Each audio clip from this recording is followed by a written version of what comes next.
A single teacup shatters, and with it an entire story unravels. Welcome to Marple Inquiry. I am your host, Montague. Let me know where you're watching from. I love seeing our community grow. Every comment adds warmth to this world. Let's begin. There are very few things that can get Nero Wolfe to raise an eyebrow, let alone his blood pressure. A broken orchid stem might do it. A cold bottle of beer during a hot afternoon might reverse it. But an unexpected visitor with a soft British accent and a porcelain teacup in a padded case, that was a new one, even for me. It was a Tuesday morning about 11:10, and I had just finished reading the paper on the red leather couch in the front room when Fritz poked his head in and said, "There's a woman asking to see Mr.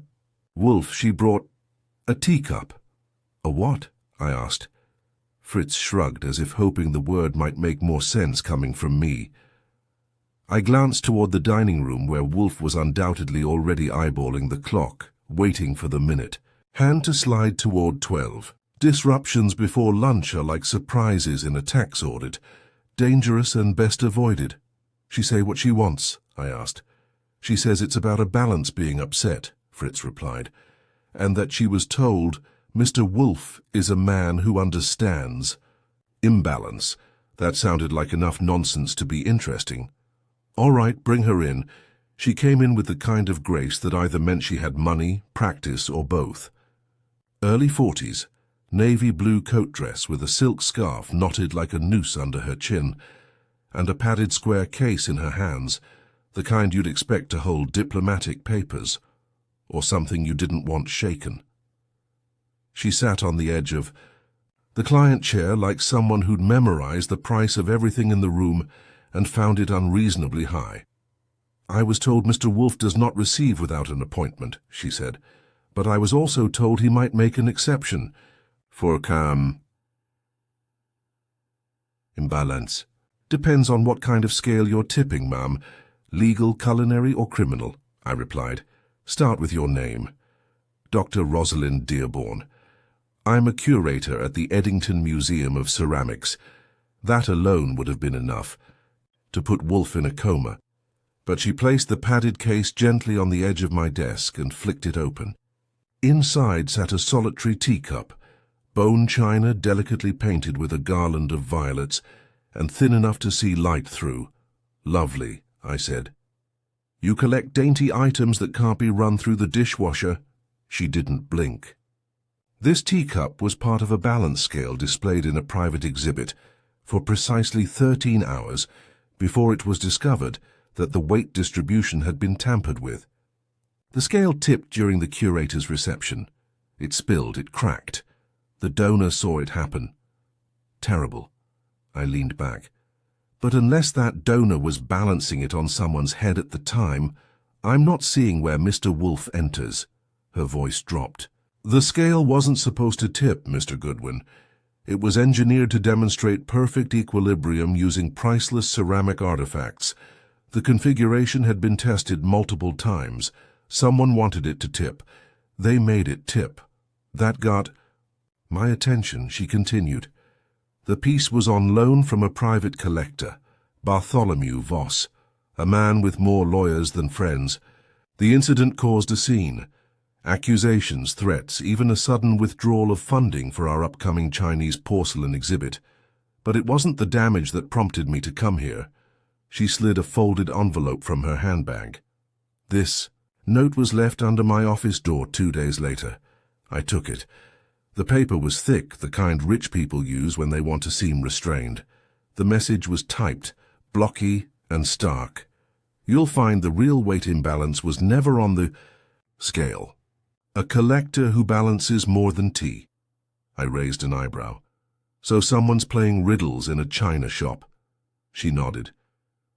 "I want to know who did it and why." I looked at the case again, then at her. "And why Mr. Wolfe?" Her tone softened. "Because I was told he is not easily fooled, and because whoever did this didn't just unbalance a scale. They unbalanced me. I care about that exhibit. I curated it to precision. Someone made me look careless or worse, complicit. From the hallway behind me came the unmistakable creak of Wolfe's chair as it turned. A moment later, his voice rolled in, smooth, clipped, and heavy with reluctant curiosity. "Bring the teacup," he said, "and the woman." I turned to Dr. Dearborn. "Congratulations," I said. "You just did the impossible." She blinked. "You made Nero Wolfe stand up, metaphorically." And with that, the case of the teacup that tipped the scales had officially entered the brownstone. Dr. Rosalind Dearborn stood just inside the threshold of Wolfe's office, the padded case tucked neatly under her arm, her mouth set like she'd practiced neutral expressions in a mirror. Wolfe didn't so much as glance up from his chair when she entered. He gave her the same look he gives a jar of mustard. Fritz sat down without asking. Indulgent curiosity, with an undertone of annoyance that it now exists in his field of vision. "Sit, if you will," Wolfe said, gesturing faintly to the red armchair across from his desk. She took the seat as if the fabric might protest. I stayed behind her, leaning against the wall with my notebook in hand, though it was still blank. Something told me we were about to get to the part where I'd need to start taking names. Wolfe laced his fingers across his belly. "Dr. Dearborn, tampering with a museum exhibit to produce a symbolic collapse is unsubtle, even theatrical. Why do you assume it was directed at you?" She met his gaze evenly. "Because no one else touched the scale after my final calibration, and because only someone familiar with my professional habits would know I verify the balance myself, personally, before every opening." "You are sure," Wolfe said without inflection, "that your own calibration was accurate?" "That scale was my design. The arms were hand-adjusted using micro-increments. The balance point was mathematically flawless. I didn't look at Wolfe, but I could feel him compressing the sentence she'd just given into a series of deductions he wouldn't be sharing for a few pages. That's how he works, like a pressure cooker without the steam. "Describe the moment of the event," Wolfe said. "Who was present and what occurred?" "The reception was held in the Eddington South Gallery. Around 40 guests, donors, board members, artists. At 7:15, the centerpiece scale tipped suddenly. One side dropped, the other rose.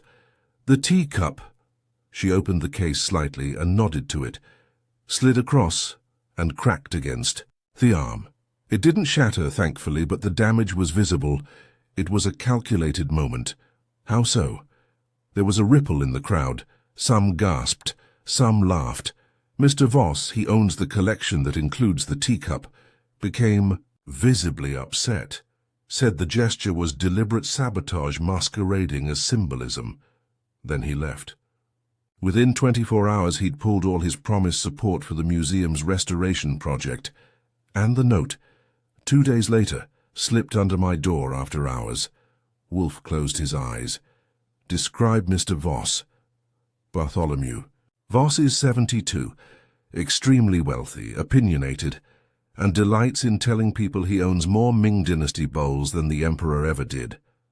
He donates art as a power play and withdraws it as punishment. But he's not stupid. He knows how to make a message look accidental." "So you believe he engineered the event to make you look negligent?" "I believe someone wants me to appear incompetent or dishonest, possibly both.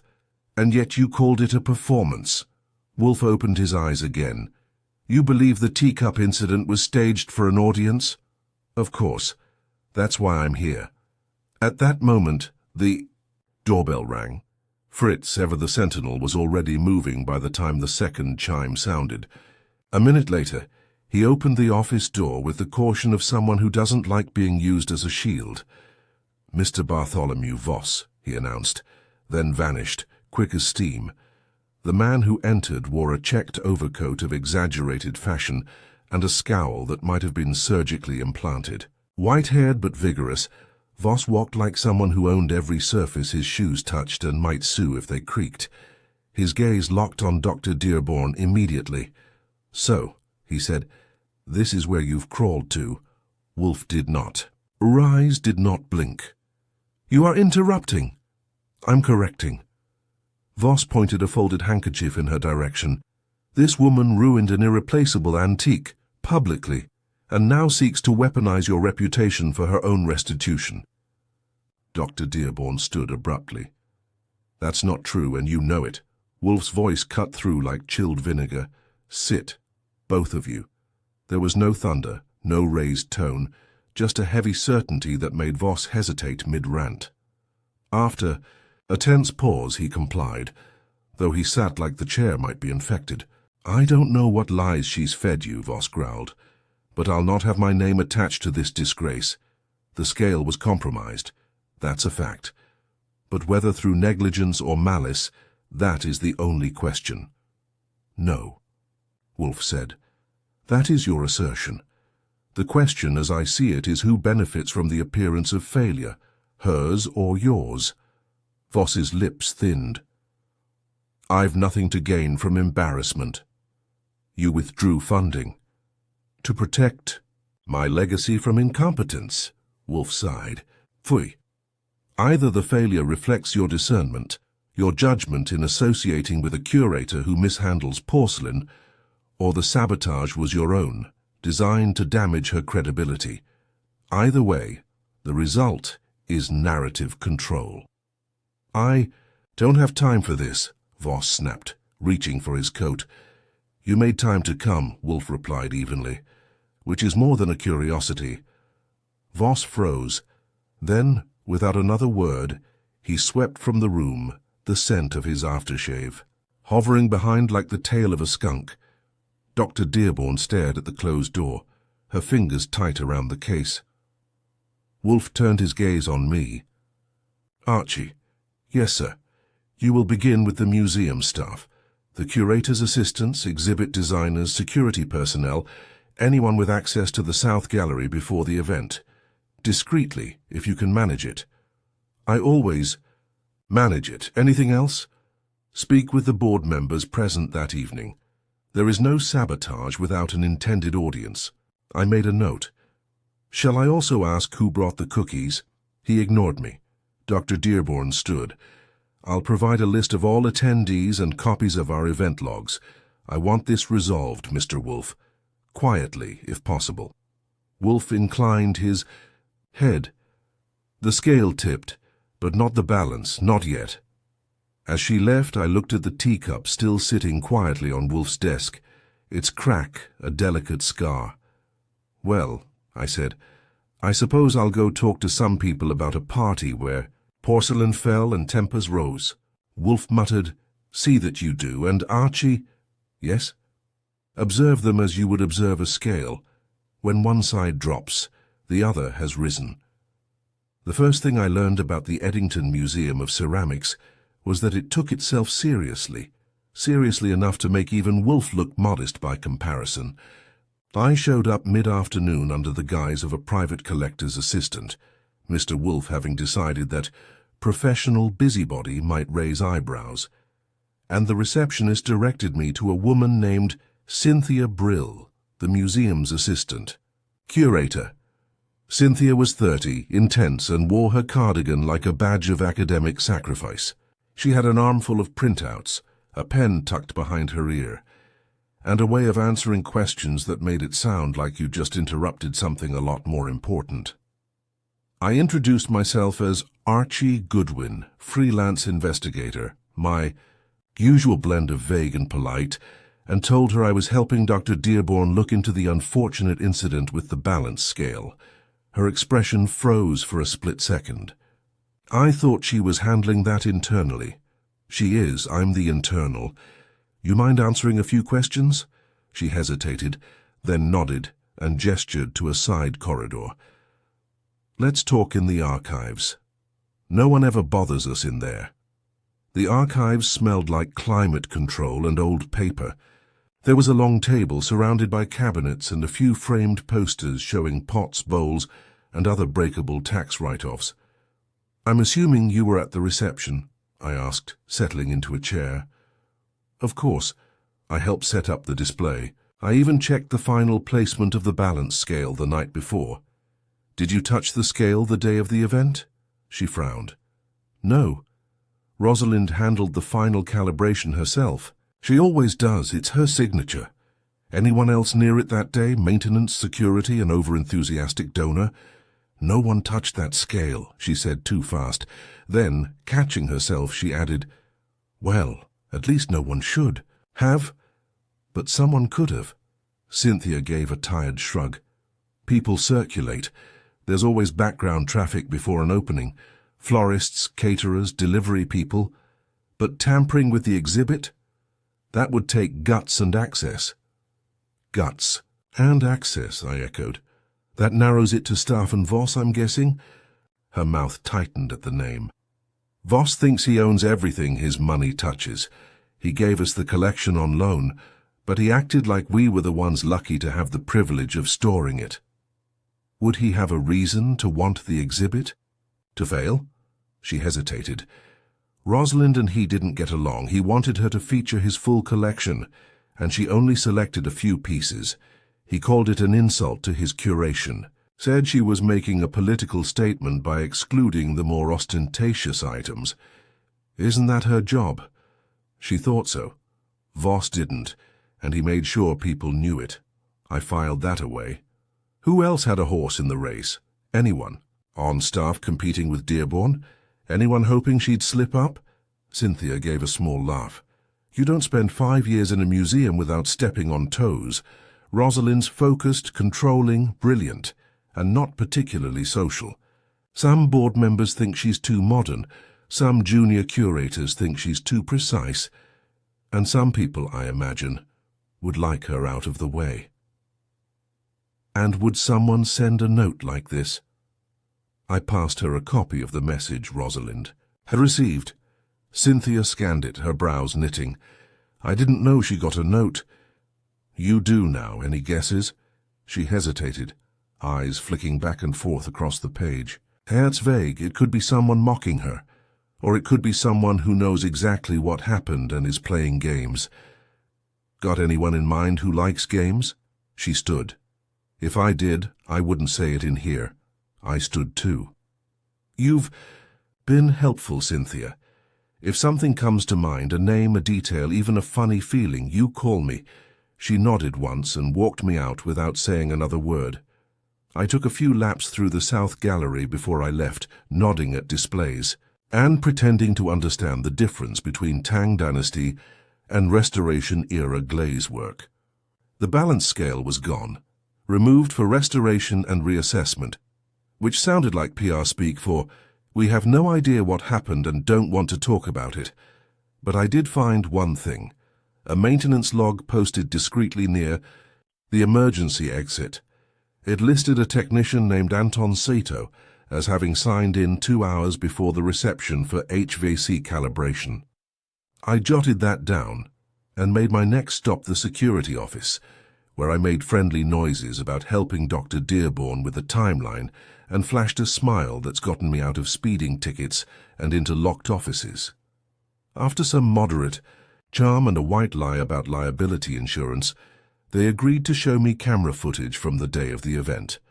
Between 5:45 and 7:05, I saw 15 different people walk through the South Gallery. Staff, servers, a violinist, a woman with a clipboard who checked every floral display twice.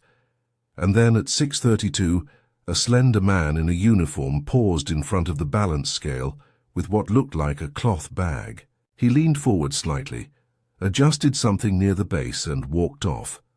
Saito. I requested a copy of the footage, scribbled his name again, and left with the building's hush following me down the museum steps like a whisper in silk. Back at the brownstone by 7, I walked in to find Wolfe reading in the office, as motionless as a statue with strong opinions. The teacup was still on the desk, resting like a question nobody wanted to answer. He didn't look up as I sat down. Report. I've got a scale, a suspect, and 2 people who'd happily see Dearborn trip over her own shadow, I said. Assistant Curator Cynthia Brill gave me the internal gossip. Bartholomew Voss is a tyrant in tweed, and a technician named Anton Saito had unscheduled contact with the exhibit, Wolfe grunted. Unscheduled? Logged in for HVAC work, spent 30 seconds in front of the scale. The footage shows a bag in his hand. No one else touched it. Not obviously. Wolfe tapped, his fingers together. Saito. Not one of Voss's people. On museum payroll, no known grievances. But if someone paid him to tip the scale, he could have done it without breaking a sweat. Wolfe closed the book he hadn't read a word of since I walked in. We need to speak to Mr. Saito. I nodded. You want Saul? Yes, quietly. I want Mr. Saito found and spoken to without his knowing the scale has tipped further in our direction. I stood. Subtle pressure, my specialty. Wolfe gave a small sigh. We shall see. Archie? This is not about porcelain, it's about pride. The teacup cracked, yes, but egos once fractured do not glue back together so easily. I headed for the phone, dialing Saul's number with the distinct feeling that the man who adjusted the scale might be about to lose his own. By 9 the next morning, Saul Panzer had not only found Anton Saito, he'd already had coffee with him. That's the thing about Saul. Give him a name and a place to start and he'll get you everything short of the subject's blood type and shoe size, and he might have those too if he thinks you'll ask. When I checked in with him at Wolfe's instruction, he was sitting in a small cafe in Queens, dressed like he'd been born to wear anonymous plaid and look underemployed. He's not a saboteur, Saul said. He's a technician. Real. 1. Certified and clean record. Works part-time maintenance gigs to pay off student loans. Likes puzzles, Sudoku, and not getting yelled at. Nervous disposition, but nothing cagey. You ask about the museum job? I asked. I did. And he told me, completely unprompted, that he adjusted the balance scale. That perked me up. He admitted it? Sort of. He said he noticed the front left pedestal had shifted slightly from its original mark. Thought it was a setup. Mistake. Said he didn't realize it was part of a precision display. Said he nudged it back half an inch to center it. Thought he was doing them a favor. Unprompted, I repeated. Right. Said he even wiped a fingerprint off the base after. Thought it would look more professional. He's terrified now that someone thinks he broke $1 million teacup. Did you press him? Saul gave a soft snort. Archie, if I'd pressed any harder, the man would have dissolved. No tells, no script, no deflection. Either he's a brilliant actor, or he really just thought it was crooked. I hung up and reported the whole thing to Wolfe, who was at his desk performing a psychological autopsy on a slice of pâté. He corrected a misalignment, Wolfe muttered, which implies he saw one. Yes, and he observed the teacup's position as incorrect, Wolfe said, more to himself than me. If he had deliberately sabotaged the exhibit, he would not have believed it misaligned. He would have made it misaligned. So he's clean. As far as intention, yes. Which leaves us, Wolfe said, tapping his index finger, with someone who made a precise adjustment appear as a careless one. Someone who knew Dr. Dearborn's pride in her calibration would magnify the effect. And now she looks like either a fraud or a fool, he grunted, neither of which she tolerates. That afternoon, Dr. Dearborn returned to the brownstone by appointment. She was sharper this time, less composed, more focused, like the indignation had burned off and left behind something steely. I greeted her at the door and led her to the office, where Wolfe, of course, had not moved a centimeter. She opened with no pleasantries. You found something? Yes, Wolfe said, and you will not like it. She sat stiffly. I'm listening. Anton Saito, your technician, believed the balance was misaligned. He adjusted it, slightly. That's impossible, she snapped. I confirmed the alignment myself that afternoon. Everything was exact. Then either your standard of exactitude was momentarily impaired, Wolfe said, or someone disturbed it after your inspection. She paused. Cynthia and I both signed off on the final setup. Then the gallery was locked. And the key? Security has one, I had the other. Wolfe steepled his fingers. How well do you trust Miss Brill? Dearborn's face gave away more than she probably intended. She's competent, loyal to the museum. But not necessarily to you. That depends on the context. Give me one, Wolfe said. Dearborn sighed slowly. Last year, she applied for the position I currently hold. She was passed over. The board felt she lacked leadership presence, but she stayed on. She said she cared more about the work than the title. That is a rare claim, Wolfe said dryly, and usually untrue. Dearborn was silent a moment, then asked, You think Cynthia staged the imbalance to sabotage me? No, Wolfe said. I think she may have seen it happen and said nothing, which suggests either complicity or leverage. Leverage. She may be waiting to see which way the scale tips. I turned to Dearborn. Would she have known about the note? No, she said.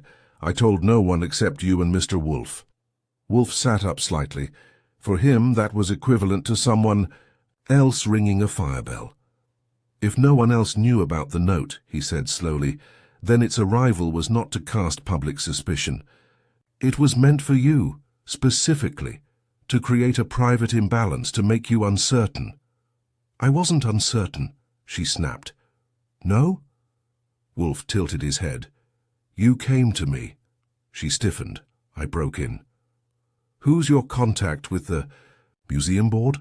Gerald Pierce, chair of acquisitions. Did he attend the reception? Yes, he gave a speech. Why? Wolfe spoke without looking at me. Because it is time, Archie, that you pay a visit to Mr. Pierce. Anything. In particular, I should ask. Yes, ask what his next vote is scheduled to be. I raised a brow. You think this is about a promotion? I think it is about position, Wolfe said, and leverage and perception. When someone disturbs a scale, one precisely calibrated, they do so to draw attention not to what falls, but to what remains balanced. That, my dear doctor, is the true message. Dr. Dearborn narrowed her eyes. You think the tipping was a distraction? Precisely, Wolfe said. Someone wanted you rattled. But the cup was never the target. You were. And in the days following, who stood to gain from your shaken reputation? Who made themselves more indispensable, more steady, more central? She blinked once. Cynthia, Wolfe smiled slightly. If we are right, then she is not our saboteur. She is our successor, waiting for your collapse. And if we're wrong?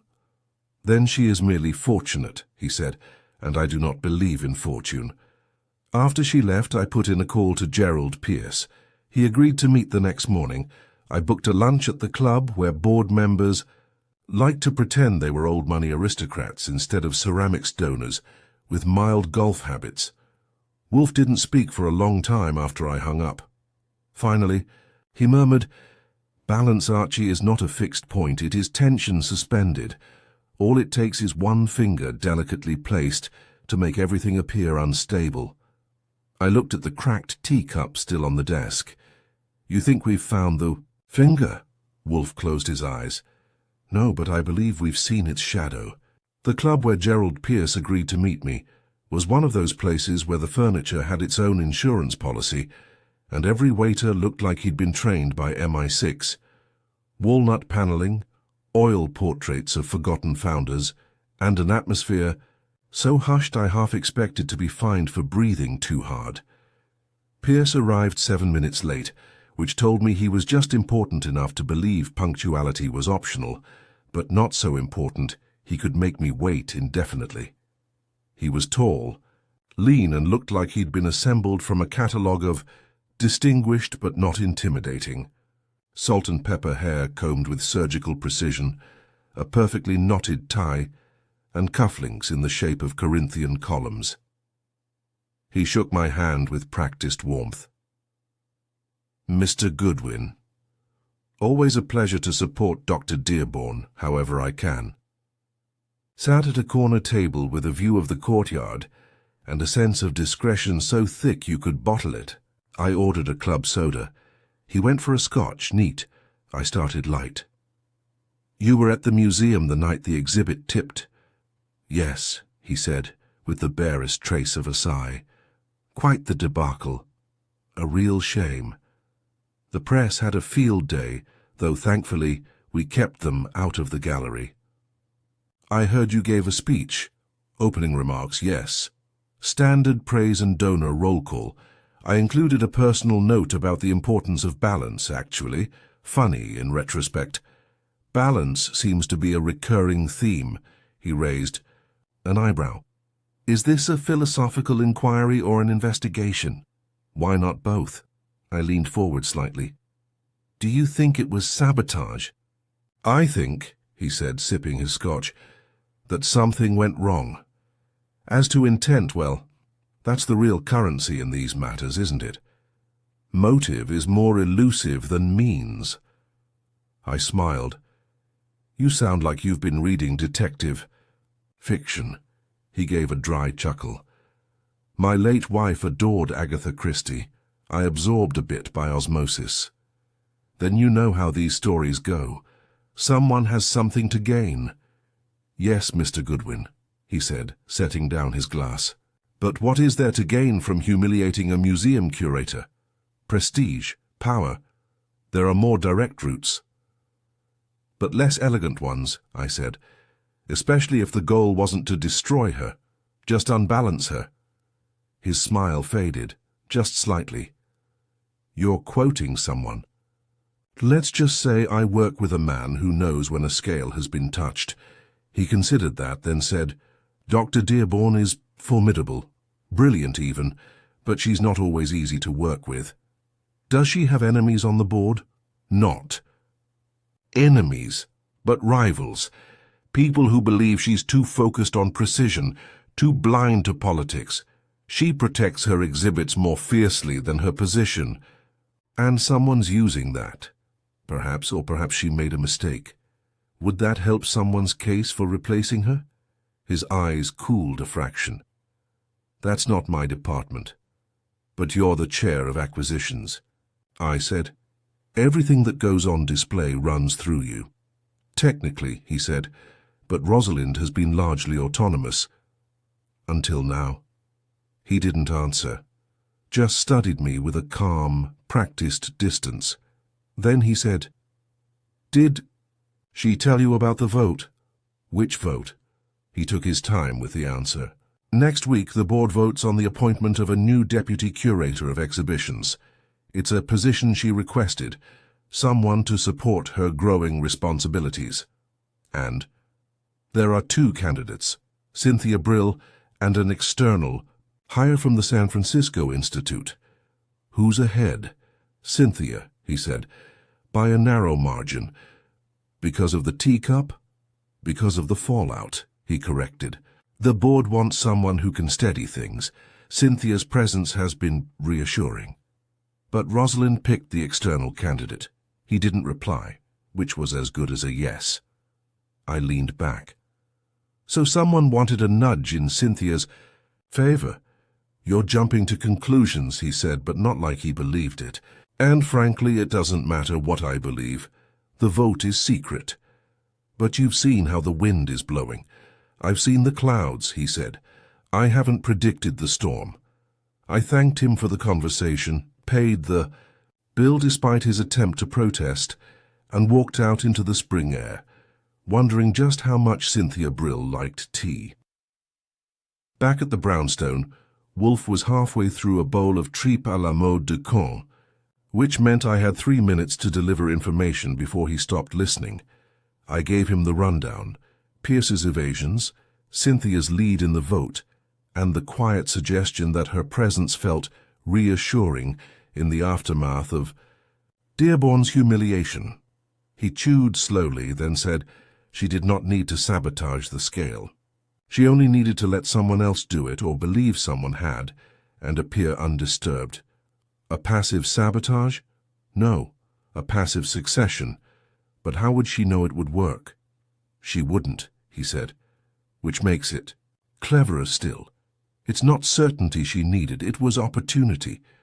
She placed herself close enough to catch Rosalind's fall without ever giving the push. I frowned. That doesn't explain the note. No, Wolfe admitted. That was clumsy. It suggests a second hand. Someone who wanted Rosalind more than shaken. Someone with a taste for implication. Voss? Too loud, Wolfe said. He makes threats with letters, not riddles. No, Archie, we are missing something. Someone who had access, motive, and the subtlety to orchestrate both the act and the aftershock, I thought a moment. You think there's a third player? I think, Wolfe said, setting down his spoon, we need to bring them all together. Cynthia, Pierce, Rosalind, and yes, Voss. For the office gathering. Tomorrow evening, prepare the chairs. I arched a brow. Even Voss. Especially. Voss, Wolfe said grimly. He did not tip the scale, but he's been pressing down ever since. I stood already thinking of the seating arrangement and how many verbal grenades we'd need to defuse. Wolfe glanced at the cracked teacup. One last time before Fritz whisked it away. Archie, he said, yes? Balance is not restored by returning to the original state. It is restored by understanding why it tipped. And tomorrow night, he intended to make them all understand. The Brownstones' office had seen its fair share of dramatic pauses and swallowed confessions, but that Thursday evening it held a peculiar tension, something quieter, slower, like a fuse still hidden in the dark. Wolfe sat behind his desk, arms folded, lips pressed into a thin line. The room smelled faintly of thyme from Fritz's lamb marinade, though dinner was still hours away. Wolfe insisted we wait until the guests had all arrived, which meant we were pushing dangerously close to his threshold for tolerating interruption past 6:30. First came Rosalind Dearborn. She arrived exactly on time, dressed in charcoal grey with a single amethyst brooch, like someone attending both a board, meeting and a funeral. She nodded to me, said nothing, and took the chair to the right of Wolfe's desk. Cynthia Brill arrived 7 minutes later, holding a leather folder and the carefully curated expression of someone who believed she belonged in every room, but was still polite enough to ask. She smiled at Rosalind, who didn't return it. Pierce followed just behind her, coat folded over his arm, radiating bland helpfulness. He took a seat without waiting to be invited, and crossed his legs like a diplomat, waiting for a mildly inconvenient treaty to be signed, and then there was Voss. He didn't knock. Fritz opened the door and Voss simply walked in, bringing with him the air of someone who just walked out of a boardroom where someone else had been fired. He wore a green waistcoat over a pinstripe shirt and carried a walking stick he didn't need but like to tap against the floor for emphasis. When he saw the others, he smiled like a man at a poker table, holding all the cards, and a few up his sleeve. Wolfe didn't speak for a long moment. He merely looked at each of them one by one, as if weighing their mass density and moral fibre from the comfort of his chair. Then, with a small breath, he began. "You have all gathered here under an impression of investigation," Wolfe said, "but that is not quite accurate. The investigation, such as it was, is concluded." He let that hang for a beat, and I noticed Cynthia's fingers tighten slightly around the edge of her folder. "This is not an inquiry," Wolfe continued. "It is a diagnosis, a matter of observing symptoms, isolating cause, and identifying the pathology." Voss snorted. "If we're discussing pathology, I imagine we'll be here all evening." "Mr. Voss," Wolfe said without turning, "you are here because your presence is instructive. You are not the perpetrator, but you are the lever. The weight." Voss opened his mouth, closed it, and crossed his arms. Rosalind shifted in her chair. "If this is about the balance scale—" "It is not," Wolfe interrupted. "Not any more. The moment the scale tipped, the exhibit was no longer the subject. You were." That silenced her. The sabotage, Wolfe said, was elegantly simple. Anton Saito, a maintenance technician, saw what he thought was a misaligned element in the display, and nudged it into place. He believed he was correcting an oversight. He was not. He was guided. Someone knew he would see the pedestal and consider it wrong. Someone deliberately offset it, ever so slightly, and left it for him to find. He paused, then looked directly at Cynthia. "Miss Brill, you logged out of the South Gallery at 4:58 p.m. that day. Mr. Saito logged in at 5:05. She blinked. "Are you suggesting—" "I am stating," Wolfe said calmly, "that you left the pedestal askew. Not enough to draw attention, just enough to tempt correction." "That's absurd," she said, but her voice faltered. "You didn't touch the teacup, you didn't touch the balance arms, you left an opening, and someone else unwittingly made the adjustment that would produce the visible result." Pierce leaned forward. "That's conjecture." "No," Wolfe replied, "it is deduction, based on time logs, behavioral probability, and most telling of all, motive." He turned his gaze back to Cynthia. "You did not intend to destroy Rosalind's reputation," Wolfe said. "You only needed to weaken it, enough for the board to consider a steadier option. Yourself, a deputy position, closer to the curatorial. Helm, no malice, only ambition and a subtle hand." Cynthia's jaw tightened. "I never touched the pedestal." "Then you were remarkably careless for someone who documents every angle," Wolfe said. She opened her mouth, then closed it. "Twice." Rosalind stared at her. "She did not act alone," Wolfe said, cutting her off. "She had help, not in the execution, but in the orchestration." He turned to Gerald Pierce. "You, Mr. Pierce, planted the note." Pierce's eyes flickered. "That's outrageous, is it?" Wolfe said with clinical precision. "You've been quietly building a narrative of instability around Dr. Dearborn for months. The funding shifts, the whispers about her rigidity, the private meetings with donors who prefer charm to competence. You knew the exhibit incident could tip the board's confidence. But to ensure Rosalind wouldn't recover too quickly, you delivered a message designed to create internal doubt." Pierce's voice dropped to a murmur. "You have no proof?" "No. Merely a pattern of influence. The note was typed, unsigned, and delivered after hours, through means only a board member with office access could manage. It bore the phrasing, 'Have someone who deals in cultural nuance.' And you," Wolfe said with a faint grimace, "do love balance metaphors." Rosalind leaned forward. "Why?" Pierce didn't answer. Wolfe provided it for him. "Because you want control of the museum's direction. You wish to reduce Rosalind's influence without dismissing her outright. A scandal would be too dramatic. A gentle erosion of confidence. Now that is administrative genius." The room was silent for a long moment. Then Cynthia said softly, "I didn't know about the note." "You didn't need to," Wolfe replied. "That was not your part of the plan." Rosalind looked at her. Her voice was like glass. "You stood beside me while I inspected that gallery. You knew what I'd find. I just wanted the board to see I could handle things," Cynthia said, "if something went wrong.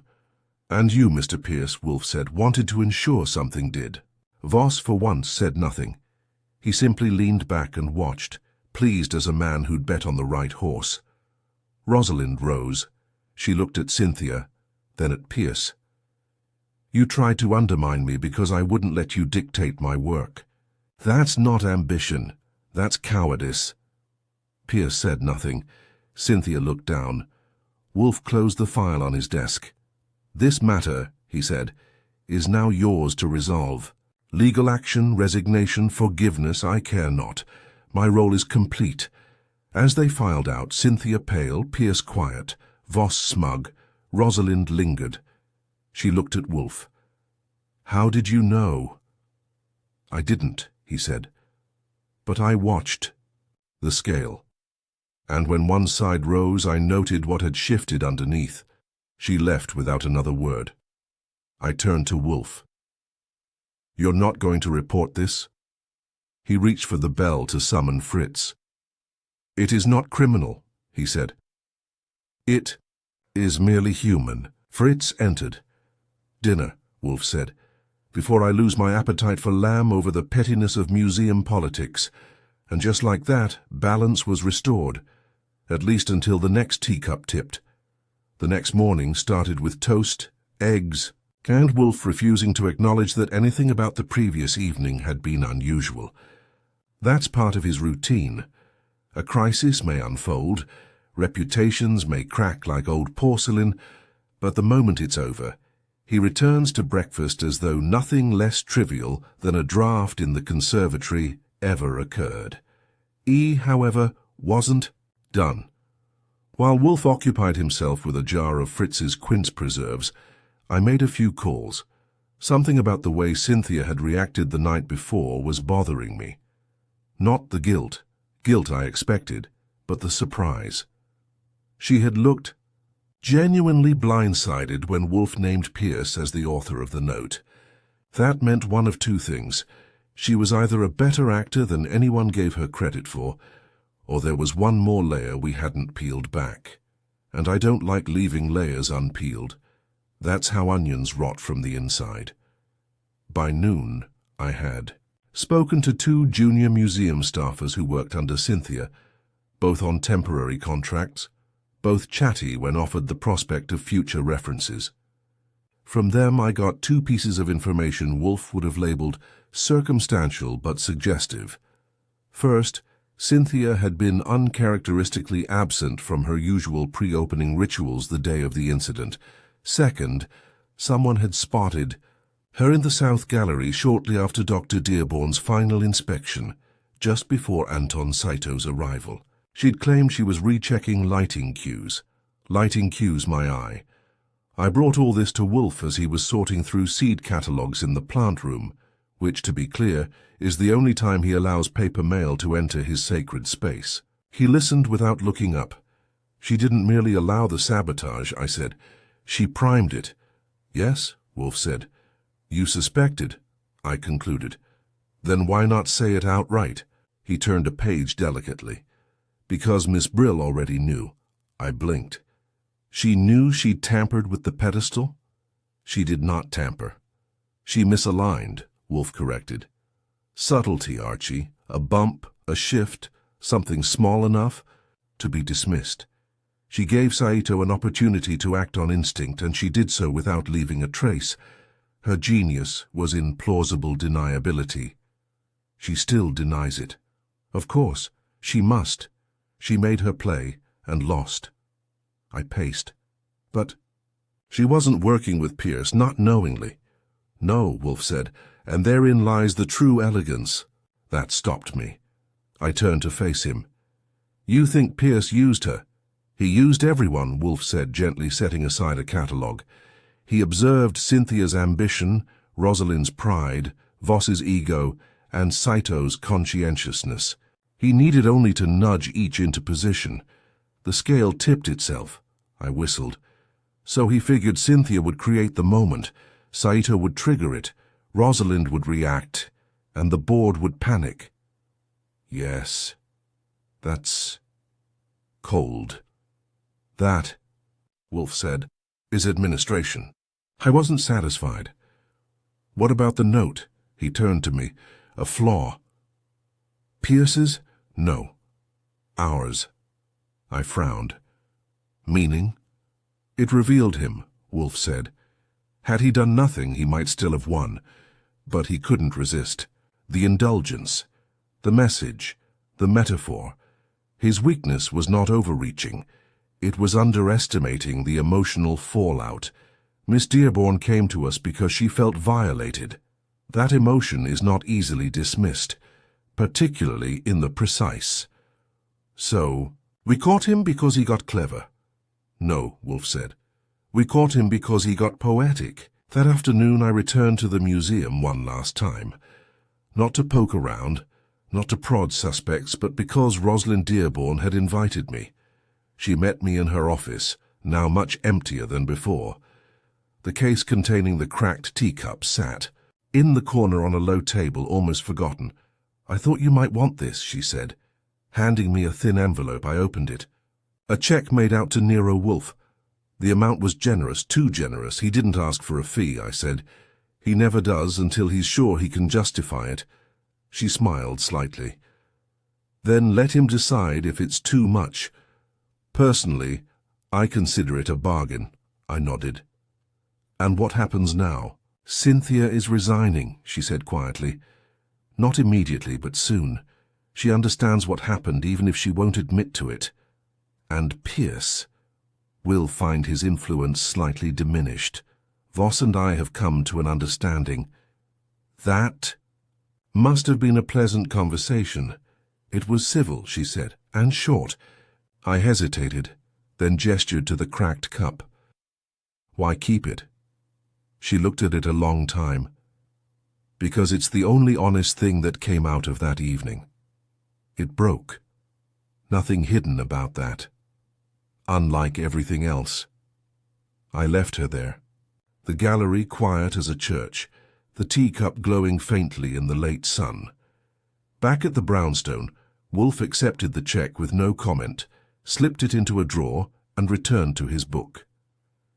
Another case closed, I said, easing into my chair.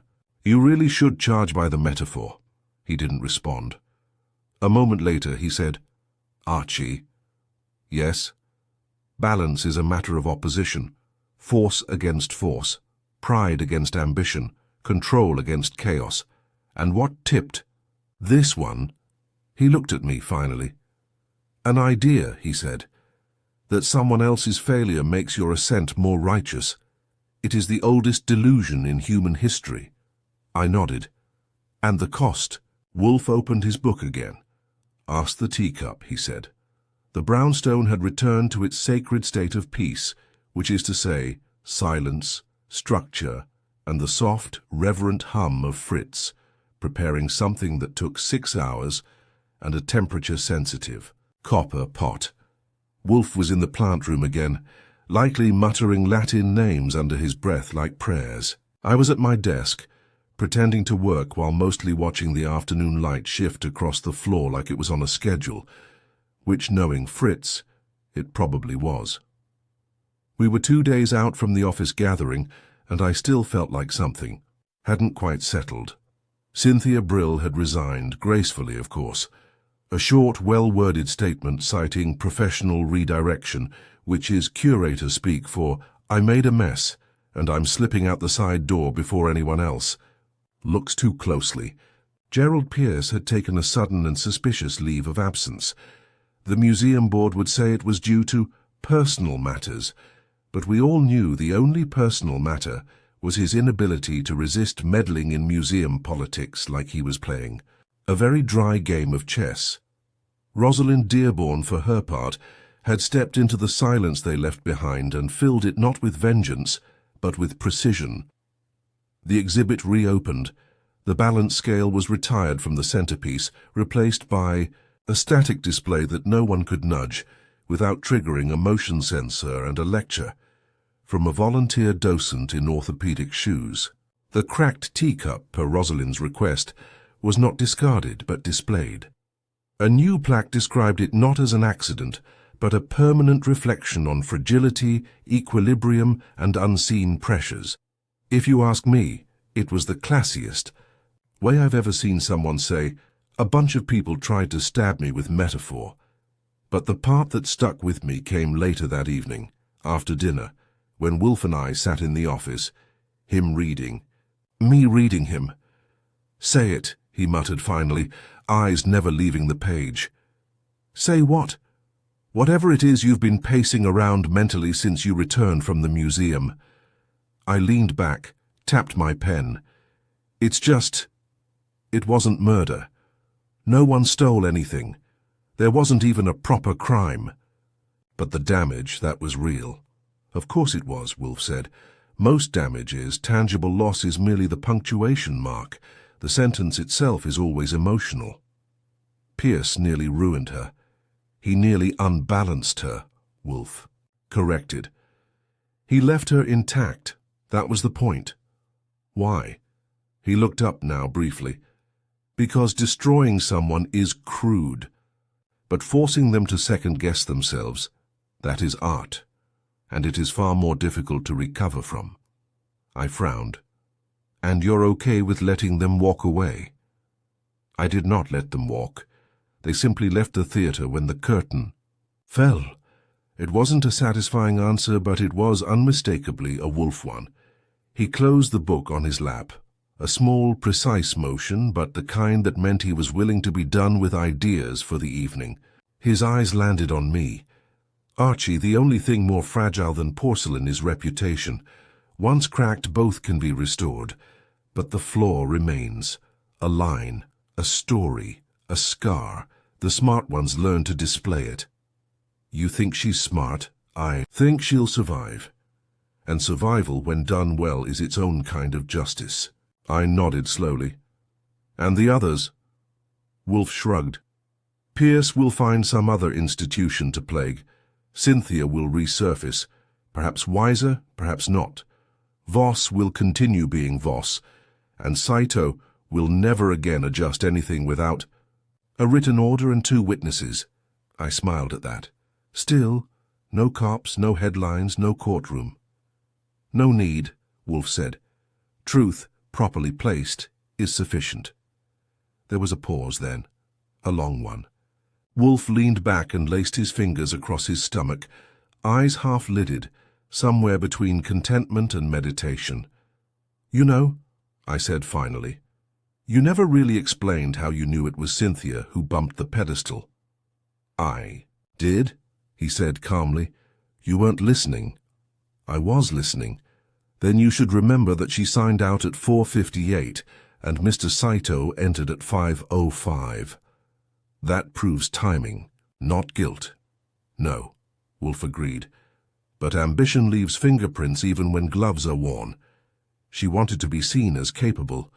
What better way than to let a controlled failure validate her control? She rolled the dice. She placed them. Pierce rolled. I stood and walked to the cabinet, poured myself a glass of rye and held it for a moment. You know, I said, you once told me you hated museums. I do, Wolfe said. They're full of things that cannot be touched and histories no one agrees on. But you still solved a case in one. I solved a case that passed through one, he corrected. The museum was merely the setting. The crime, as always, was human. There it was, his final word. I didn't press further. I sat with my drink and watched as he reopened his book.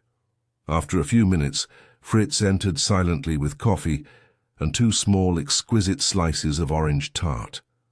Wolfe eyed the tart approvingly and took his fork without speaking.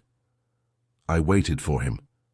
To say something sharp, something final, something to sum up the whole case in one bitter-sweet jab.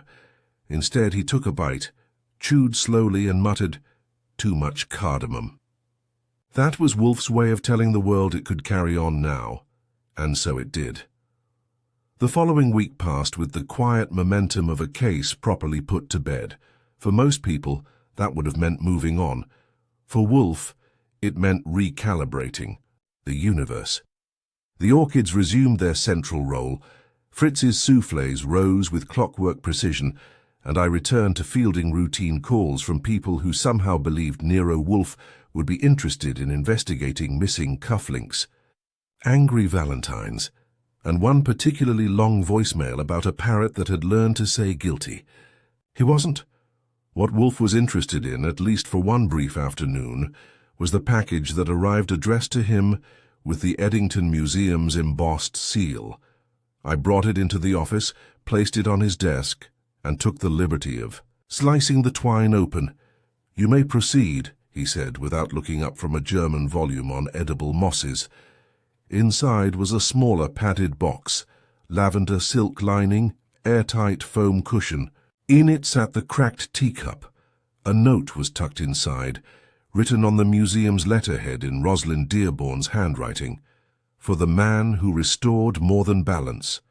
Some scars are worth displaying."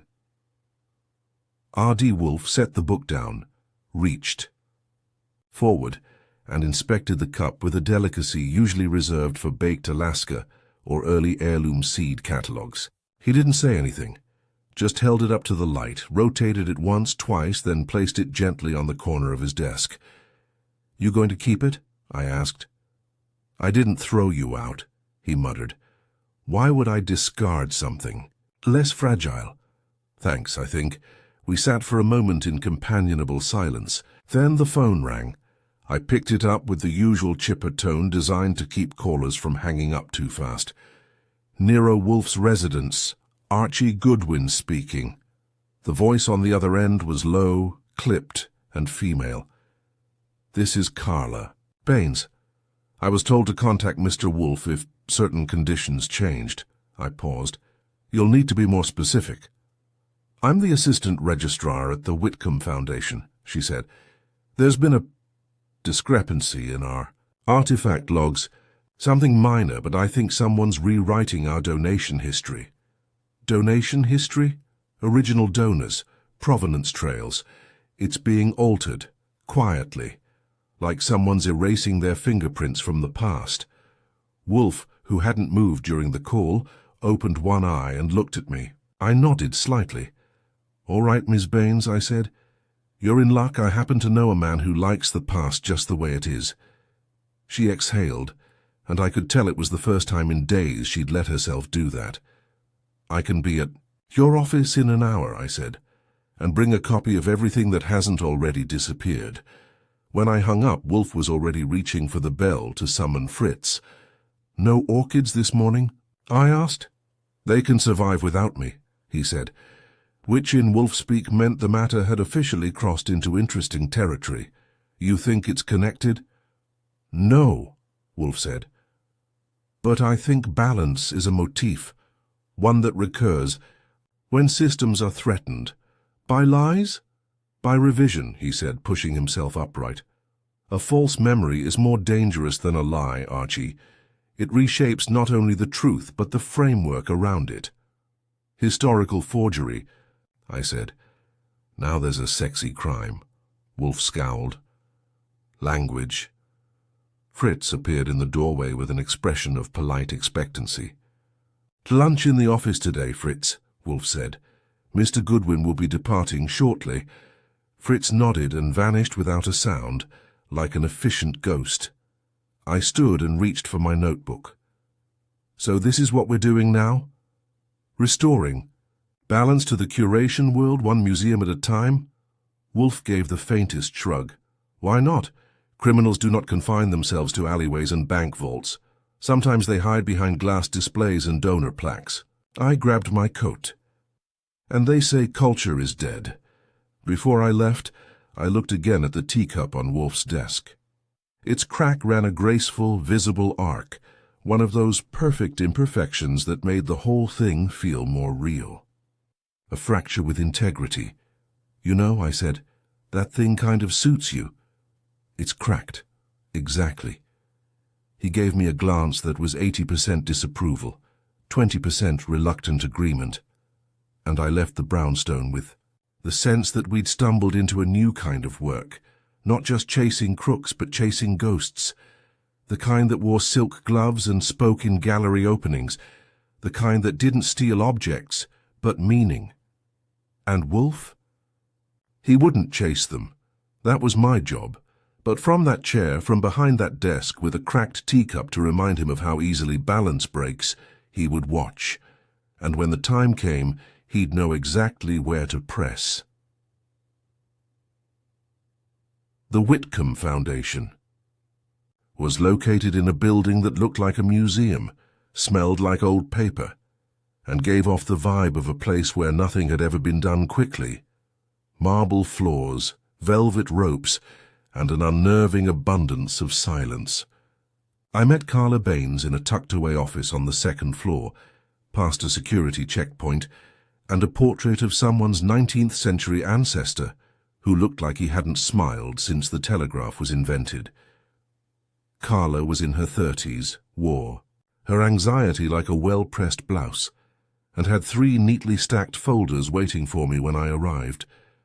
Her eyes flicked to the door as if she wasn't sure she should be doing this, even now that she was. "I found it by accident," she said, motioning for me to sit.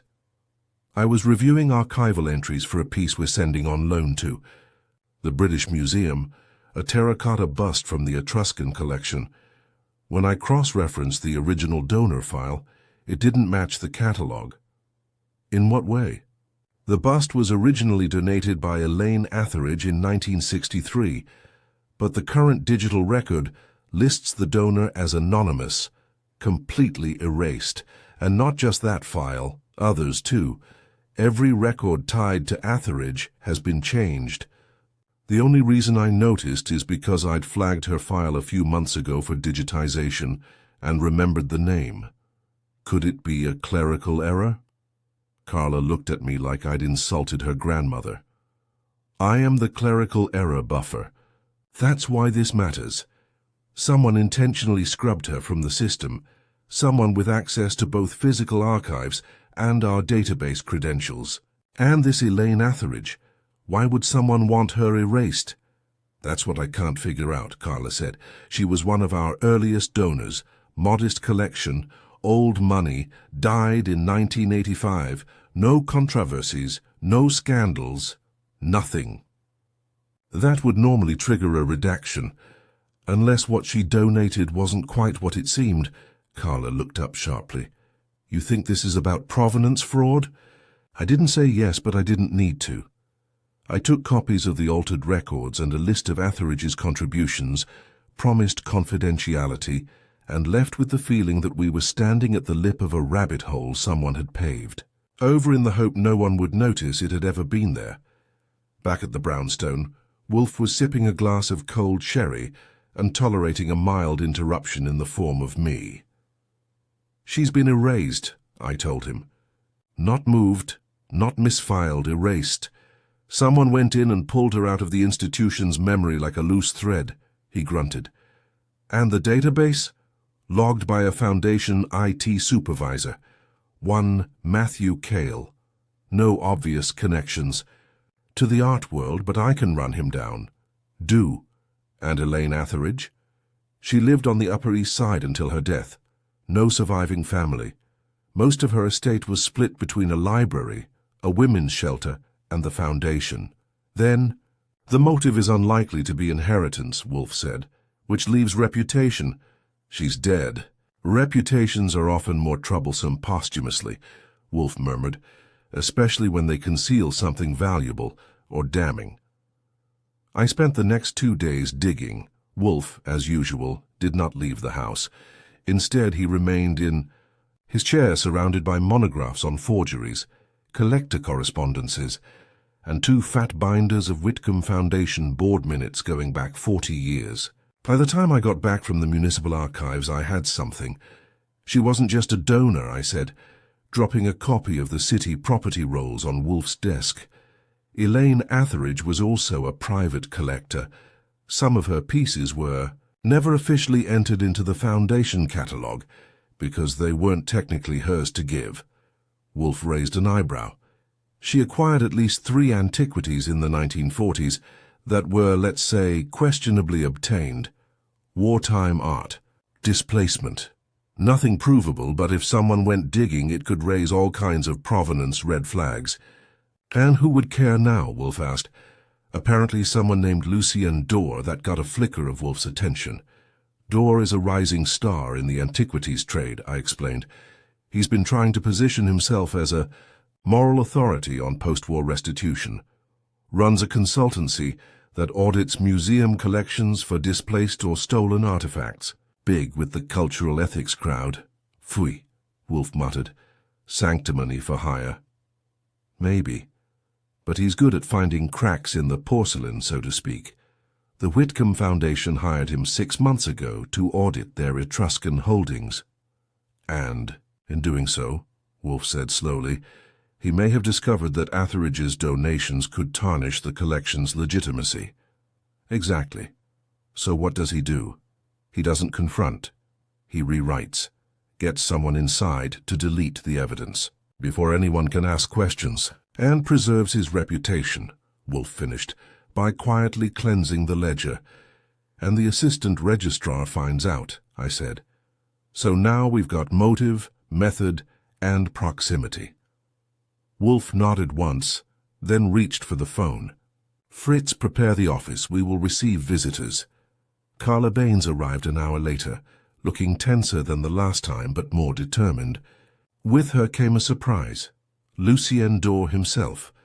Tall, polished, and expensively understated, he had the kind of face that sold museum grant proposals and coffee table books alike. "You didn't tell me he'd be here," I whispered as they entered. "He asked to accompany me," Carla replied. "Said it was better to clear things up directly." Wolfe, of course, didn't rise. He gestured them to seats and fixed Dore with a look usually reserved for errant orchids. "Mr. Dore," he said, "you've been tampering with history." "I've been correcting records," Dore said, cool and steady. "No," Wolfe said. "You've been editing perception. You arranged for Elaine Atheridge's name to be removed because her legacy threatens the clarity of your professional narrative. She donated stolen property. She may have, but she is dead. And the proper process is to disclose, investigate, and clarify, not to erase. You did not act to protect truth. You acted to preserve your reputation." Dore's jaw twitched. "That's an accusation." "It's a fact," Wolfe replied, "and Miss Baines is prepared to confirm the alteration logs point to your proxy. You cannot audit what you've tampered with." Dore stood. "You're making this personal." "It is always personal," Wolfe said, "when someone alters memory to suit ambition." Carla looked at Dore, then at Wolfe.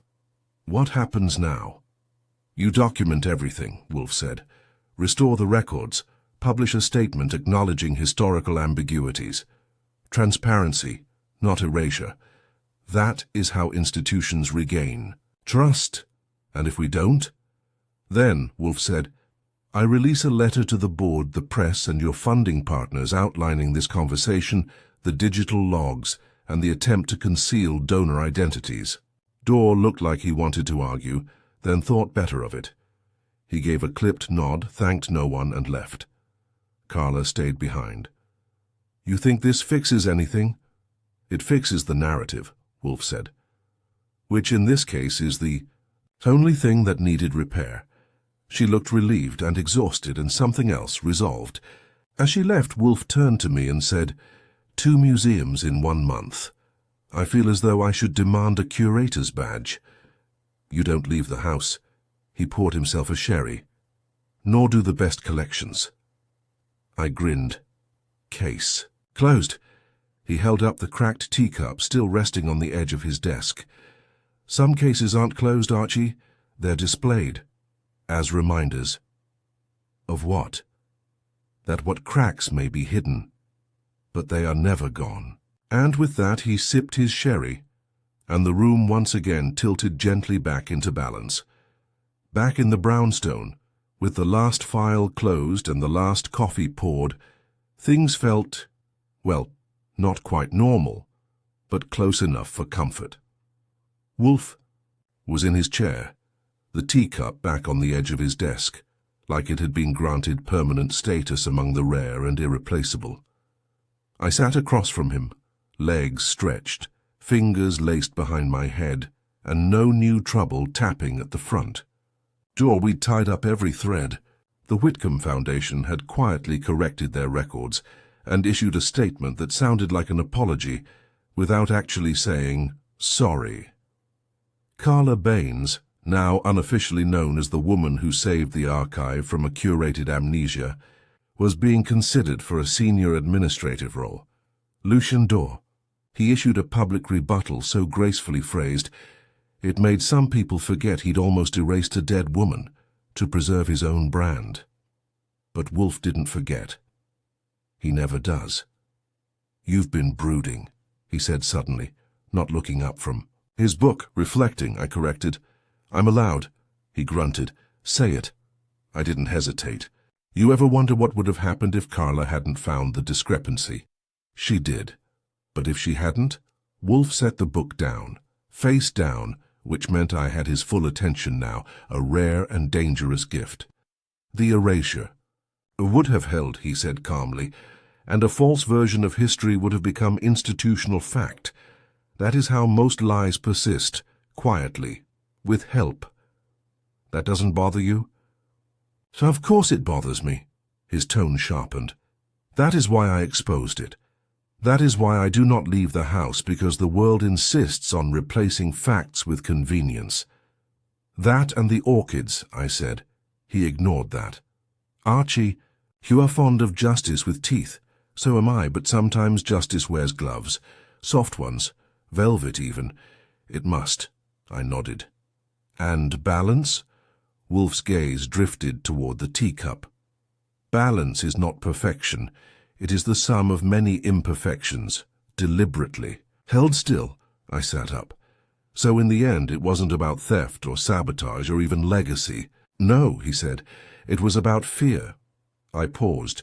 Fear? Of exposure, of obscurity, of not being the story. And the people who cracked the cup were trying to control the narrative.